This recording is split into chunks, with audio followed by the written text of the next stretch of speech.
গল্পের লেখক হলেন শেখ ইরফান, আর গল্পের নাম কালো বটগাছের ভয়। গ্রামের একদম শেষ মাথায় একটা পুরনো বটগাছ দাঁড়িয়েছিল। গাছটা এত বিশাল যে দিনের আলোতেও তার নিচে অন্ধকার লেগে থাকতো। গ্রামের সবাই তাকে বলতো কালো বটগাছ।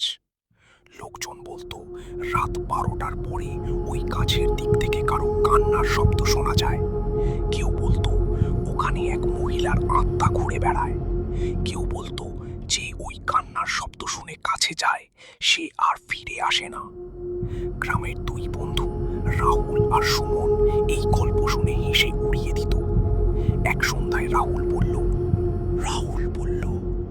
সুমন, আজ রাতে চল না, বটগাছটার কাছে যাই। সুমন বলল, তুই পাগল নাকি? সবাই যেতে মানা করে। রাহুল বলল, ভূত টুত কিছু নেই, সব বাজে কথা। রাত ঠিক 12টায় তারা হাতে একটা লণ্ঠন নিয়ে বেরোলো। চারপাশে কুয়াশা, ঝিঝি পোকার ডাক, হাওয়ায় ঠান্ডা শিরশিরে গন্ধ। তারা যত বটগাছের কাছে এগোতে লাগলো তত বাতাস ঠান্ডা হতে লাগলো। হঠাৎ তাদের লণ্ঠনটা নিচে থেকেই নিভে গেল। সুমন কাঁপা গলায় বলল, রাহুল, লণ্ঠনটা নিভে গেল কেন? রাহুল বলল, আমি জানি না। ঠিক তখনই বটগাছের ওপর থেকে কারো কান্নার শব্দ ভেসে এলো।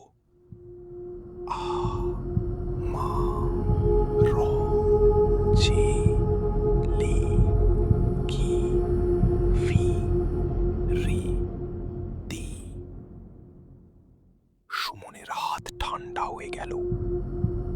ধীরে ধীরে তারা উপরে তাকালো আর দেখে বটগাছের মোটা ডালের উপর সাদা কাপড় পরা এক মহিলা বসে আছে। তার চুল মাটিতে ঝুলছে আর তার দুটো চোখ পুরো সাদা। রাহুল আর সুমন দৌড় দিল, কিন্তু তাদের পেছনে কারো পায়ের শব্দ আসছিল। ঠক ঠক ঠক, আরো কাছে, আরো কাছে। এটি ছিল গল্পের প্রথম